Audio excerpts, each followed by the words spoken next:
Welcome back to the Broad Street Sports Podcast featuring Zachary Chaby, and today I'll be giving you my Week 13 reactions to every game and what happened between Thursday's 3 Thanksgiving games, the Black Friday game, and all Sunday slates games. So we're going to start with the noon Thanksgiving game. We had the Lions barely beating the Bears by the score of 23-20. The Lions dominated most of this game, but it really came down to the Bears' time management. They've got themselves very much back in this game. Caleb Williams had, I think, 3 passing touchdowns on the day, 2 to Keenan Allen and 1 to DJ Moore. But for the Bears, just terrible time management at the end. They had plenty of time to even take the lead with a touchdown or even get a field goal. But after Caleb Williams got sacked, a lot of time came off the clock, and for some reason, Matt Eberflus did not call a timeout, probably resulting in him getting fired, and they're 4-8 record right now. I just find it crazy for the Bears at this point because a couple weeks ago they were 4-2, about to be 5-2, and ever since that Hail Mary, it's gone completely downhill for them as they spiraled to 4-8. And for the Lions, they just win another game. They're 11-1. They're a really good team. They're a very solid team, and they deserve to be where they are right now, in my opinion, because they're playing such well football. They're playing a good style of football, a winning style of football, and that's what's getting them to their win. So overall, good win for the Lions. Kept it close there at the very end. And for the Bears, just so many questions about this season and what it possibly could have been for them. So moving on to the next game, we had the Cowboys beating the Giants by the score of 27-20. The Cowboys were finally able to have a good running day. Rico Dowdle got over 100 yards on the day, and Cooper Rush did what he needed to do. And then Damarian Overshown for the Cowboys had a fantastic day on defense as he had a batted up pass from Drew Lock and took it all the way back for a pick six. Drew Lock had a nice rushing touchdown at the very beginning with a 26-yard or 27-yard run.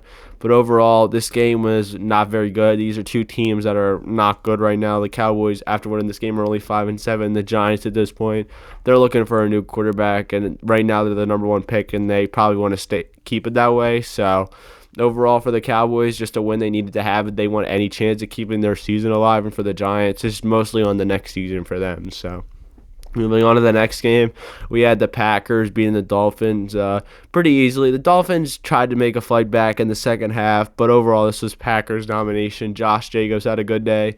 Jordan Love did what he needed to do. Tyreek had a good game again.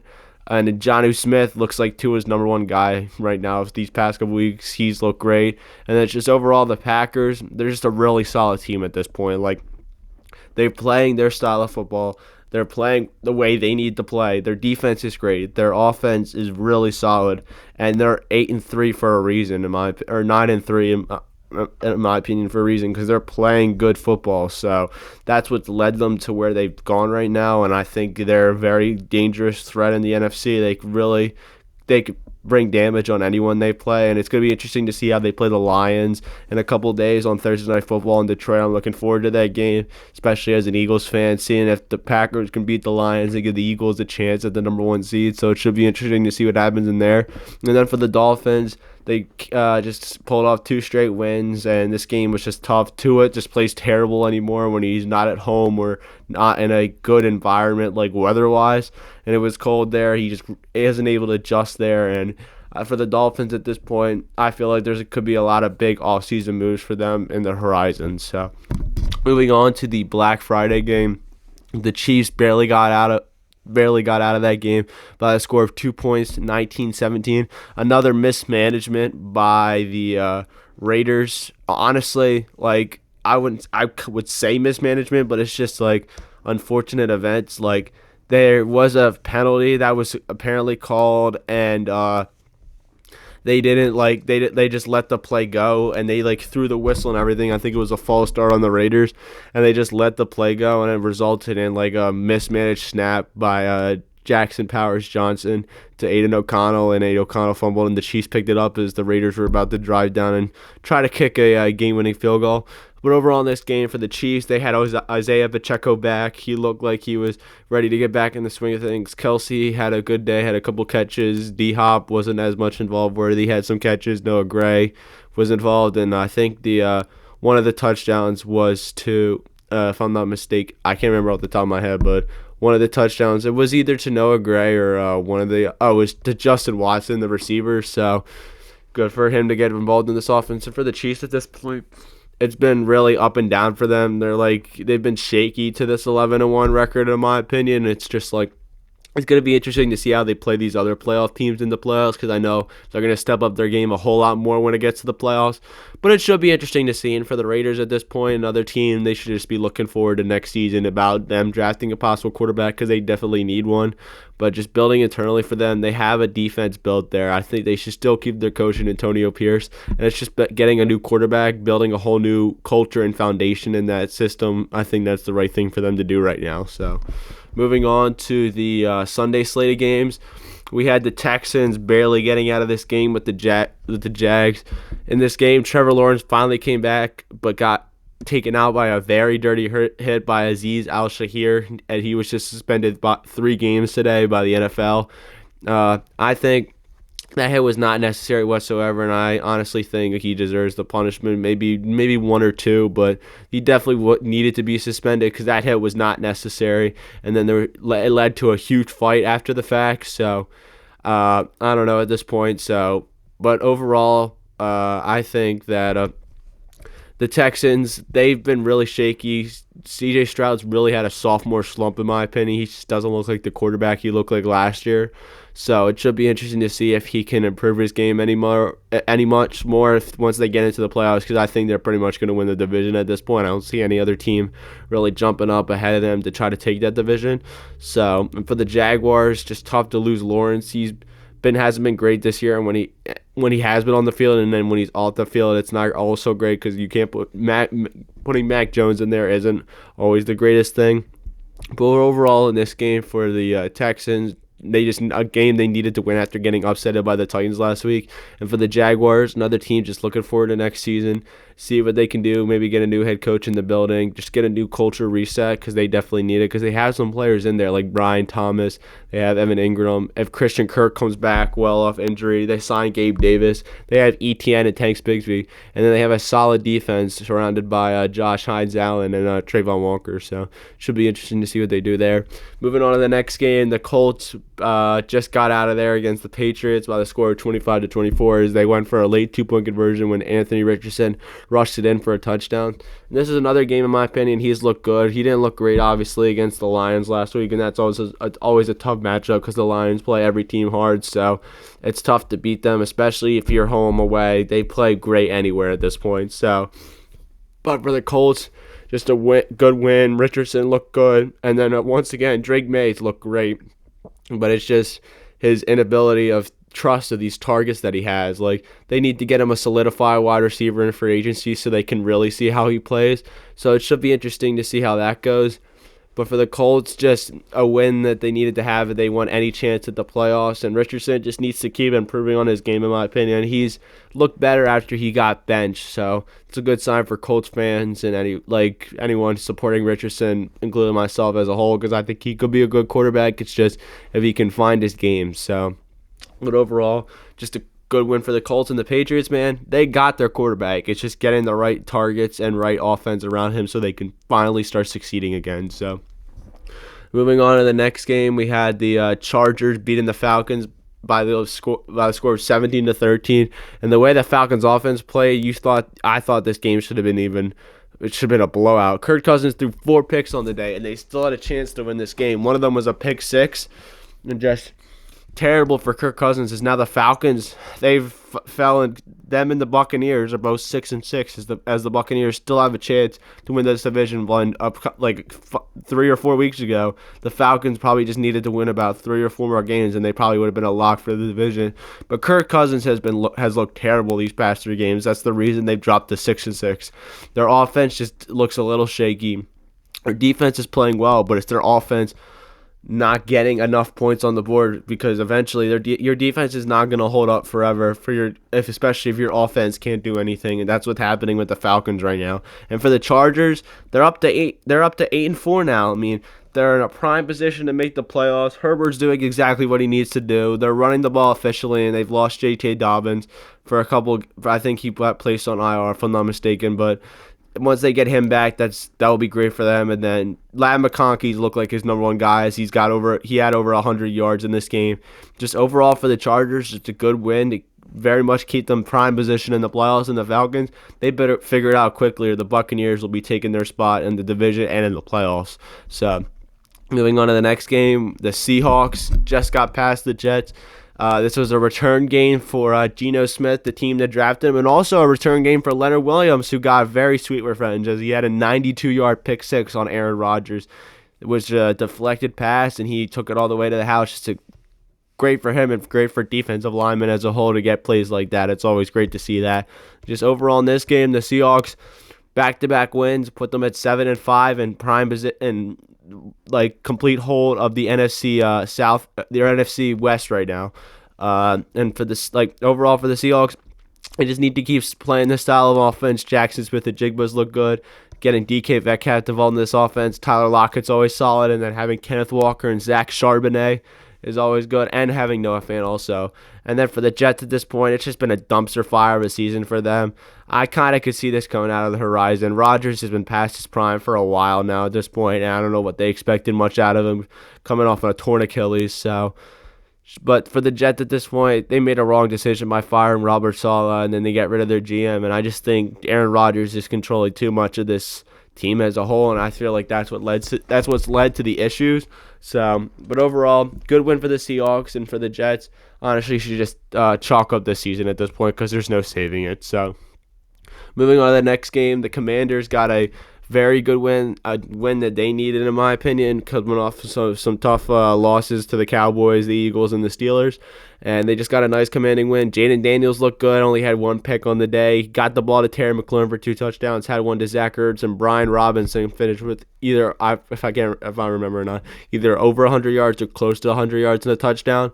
But overall, the Commanders played good. Their defense played well. I know it's not against the best competition in the Titans at this point, but getting any commanding win is a great sign for a team, a playoff contending team. So good for them. And then for the Titans, another team, and it's going to be interesting to see if they want to keep Will Levis or they consider just looking at a quarterback in this year's draft, because there is a lot of them, but it's going to be interesting to see what they ultimately decide on. So we're going to have to see. But for the Commanders, just a good win to keep them, like I aforementioned, prime position in the playoffs. But they just need to keep on winning. They got a big game against the Eagles, I think, in the next couple weeks, like the next 2 or 3 weeks. So if they want any chance of the division, they're going to need to stay in contention of that. But overall, at this point, if the Commanders definitely want to make the playoffs, I think they got to win at least 3 or 4 more games just to keep them in prime position of that.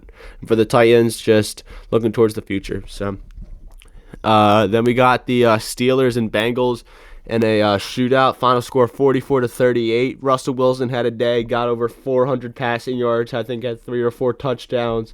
One to George Pickens, one to Pat Freiermuth, and Najee Harris did well on the ground. And for the Bengals at this point, it's just been a rough season for them. If it's not been choking games, it's their defense letting up time and time again. And that's what happened in this game. I know Joe Burrow, I think, either had a fumble 6 or pick 6, but at the same time, though, your offense still put up 32 points, and it couldn't even win you the game. That's how bad the defense has been playing at this point, and I don't know what they're going to do. I don't know. That's another team. It's going to be interesting to see what they do in the offseason, because this is a solid team, but it's lost pieces year after year ever since that Super Bowl year, and I don't know what they're going to do. And for the Steelers, this was Russell Wilson's probably best game as a Steeler so far this year. He looked like prime Russ in this game. I know it's the Bengals defense, but still, he was amazing, made some great plays, and did exactly what he needed to do. And as it looks right now, the Steelers, as long as they control their own destiny, they're looking at an AFC North championship. So should be interesting to see what happens there. They got a big game against the Ravens in a couple weeks. They already took one, and if they take this other one from the Ravens, you probably can give them the division at this point. So, and moving on to the final 1 o'clock game, we had the Vikings coming back to beat the Cardinals. The Cardinals they had some life in the third quarter as they were scoring touchdowns, one to Marvin Harrison, and they looked like they were just completely shutting down the Vikings offense. But then Sam Darnold in the Vikings offense stormed back. Justin Jefferson, I think, finished with close to 100 yards, and the Vikings were able to score a late touchdown, receiving on by Aaron Jones, and then Byron Murphy, the former Cardinal, was able to get a pick to seal it. So for the Vikings, that keeps them in prime position of trying to get the division. They got a big game in a couple of weeks against the Lions in Week 18. It's going to be interesting to see how both teams look at that point at the end of the year, because it could possibly be for the division for all we know. So should be interesting to see. But really, for the Vikings, a win that it looked like they needed to have. They wanted any chance of the division, and they ended up coming back to get it. And then for the Cardinals, they're a young team that has looked good at times, and then other times hasn't looked so great. This game, they were looking good, but they just weren't able to hold on, and they were able to get the Vikings. They were able to keep the Vikings in this game, and I don't know, man. For the Cardinals, it should be interesting to see if they can get themselves up with Seattle, because they have a good chance of winning the division, but it really comes down to if their players can step up when they need them, because that's what they're really going to need at this point if they want any chance of winning the division. So, moving on to the 4 o'clock slate games, we had the Rams barely squeaking out a win against the Saints. Matt Stafford was all right. I think he had a touchdown or two, but really other than that, Kyron Williams was the main guy for them. And then for the Saints, just a tough game in my opinion. I mean, at this point, their season's been so up and down, so you don't know what to expect them out at this point. Valdez-Scantling had another touchdown. Taysom Hill got hurt in this game, and it seems like he's out for the rest of the season. So interesting to that, but really other than that, not much to talk about this game. I didn't see much of this game, but overall for the Rams, just a win they needed to have. They want to stay in the playoffs contention for sure. So moving on to the next game, a game that Bryce Young surprised me once again. He looked really good.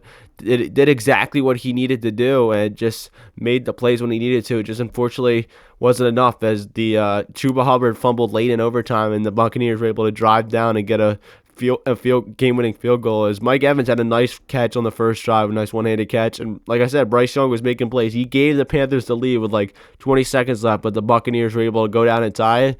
So for Bryce Young and the Panthers, there's hope. There's definitely hope still in the air. It's just about getting him good targets during the offseason and draft. And for the Buccaneers, like I said earlier, they're very much now in contention with the Falcons for the NFC South. So it should be interesting to see how that ends up. So moving on to what most people said the game of the week was going to be. And if you like defense, that definitely lived up to it, as the Eagles win again and they beat the Baltimore Ravens 24-19.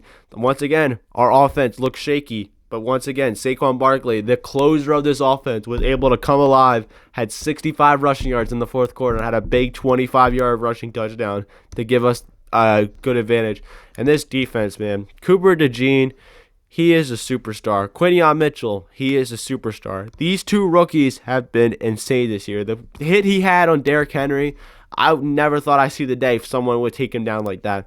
He's amazing. Like, I can't believe we got both these guys in separate rounds, first and second round. These both are first round talents, and we got one in the first, one in the second. Just home run hit moves from Howie Roseman. Another one, Zach Bond. He needs to be re-signed immediately. One of the best linebackers, if not the best linebacker I've seen watching the Eagles. I know we've had some great ones, but in my time of watching the Eagles, in my lifetime, this has to be the best linebacker I've seen the Eagles have in a while. And for him to be a defensive end, like an outside linebacker, and now move him in the middle, and he's one of the best. Just great defense by Vic Fangio. His scheme is just working for these players, and it's making its impact. And most important of all, Jalen Carter, he's getting up to that potential of being one of the best, if not the best, defensive tackles in the game. He gets held majority of the time, but it doesn't even matter at this point. He'll break off a tackle. If he doesn't get a sack, he's getting there for the pressure. Jalen Carter, an absolute monster. And then another guy I want to give a shout out to is Jordan Davis. This is probably the best game of his career I've seen him play. He was able to get through any lane, stop the run, and he had a couple good plays, so I'm very impressed at him. And this defensive line has looked great with Josh Sweat, Nolan Smith, Jalex Hunt has looked good. So for this defense, I've just been over the moon and how impressive they've been this year. So just a great sign to see. And then with the offense, like I said, it was slow at the beginning, had some firepower in the second quarter with a Dallas Goedert touchdown, and then Jalen Hurts getting in for us to give us a lead. And then it kind of slowed down in the third. And then, like I said, Saquon Barkley, he's amazing at this point. If it isn't for Josh Allen right now, he's the MVP in my opinion. I think if he gets to 2,000 yards, he should be the MVP. He's been one of the best, if not the best player in the game right now. He is absolutely insane. Still can't believe we got him. So, but for the Ravens side of this, Lamar, he missed a lot of plays, held the ball for too long, but it just really comes down to Justin Tucker. He left a lot of points on the board. They really need to consider what they want to do for him, because he can't be missing kicks in the playoffs, because it's just going to lose them playoff games. So it's going to be interesting to see how they're going to deal with one of the most reliable guys they've had for years who can't even hit a kick right now. So, but overall, just a good win for the Eagles. I thought a win that they needed to prove that they are legit, and I like to officially say they are legit, and I think no matter where it is, they can beat Detroit in Detroit, or they can beat Detroit here. So moving on to Sunday Night Football, the Bills beat down the Niners. The biggest story of this game is McCaffrey just came back from injury, and now he's out for the year with a UCL injury. Just sucks for him. Just a rough season for him as a whole. Just wasn't able to get really anything going. So that sucks for the Niners at this point. But at this point, me being not being a big Niners fan, I love to see it at this point. But I'm just gonna say that as a whole because I don't like the Niners. So it's great for them to see. It's great for me to see their downfall because they'd like to talk a lot of smack, and now they really can't talk it. So.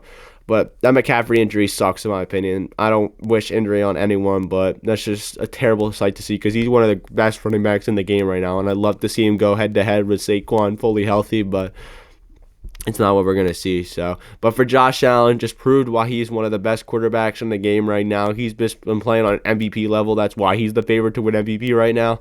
And in my opinion, the Bills, they look like one of the most dangerous, if not the most dangerous team in the AFC. The way James Cook ran the ball, Josh Allen looked great, got the ball to his receivers, and this defense is very, very underrated in my opinion. They played great, and overall the Bills just got a nice win for them. And then moving on to the final game, Monday Night Football. I did not expect this. We had a final score, 41-32, and Jerry Jeudy for the Browns broke a record as he had the most receiving yards ever against his former team. I think he finished with close to 230 yards, but still had a big 70-yard touchdown. Jameis Winston was slinging the rock, but when it came down to it, he had three interceptions, but 2 out of those 3 interceptions were pick sixes. So he had a good game, but except for those pick sixes, very loomed large as the Broncos were able to get the win. Bo Nix had a beautiful pass to Marvin Mims for 93 yards and a touchdown. But really, other than that, the Broncos, they look like a solid team. They moved to 8-5 and can really solidify themselves in the playoffs and make some noise if Bo Nix can figure some things out and be ready. And he's got a number 1 guy in Courtland Sutton. So, and their defense is very good. This was like a rarity for their defense, but their defense has been good under Vance Joseph this year. So. And for the Browns, it just seems like whoever quarterback they bring in, when Deshaun Watson gets hurt, it seems to succeed. So it's going to be interesting to see if anyone gives Jameis Winston a shot next year. I think it's definitely possible it happens. But overall, for the Broncos, just a win that they needed to have if they wanted to stay in the playoff contention. And for the Browns, they had some bright spots in this game, but just a tough game to lose. So. But really, other than that, that's going to wrap up today's episode. For Thursday's episode, I'm looking at probably my Week 14 picks, and then second half of the show, mostly talking college football, is because we got some big championship games this week. And then after that, we'll have the college football playoffs, which I'm very excited for. But really, other than that, that's going to wrap up today's episode. Thank you guys so much for watching, and enjoy the rest of your day.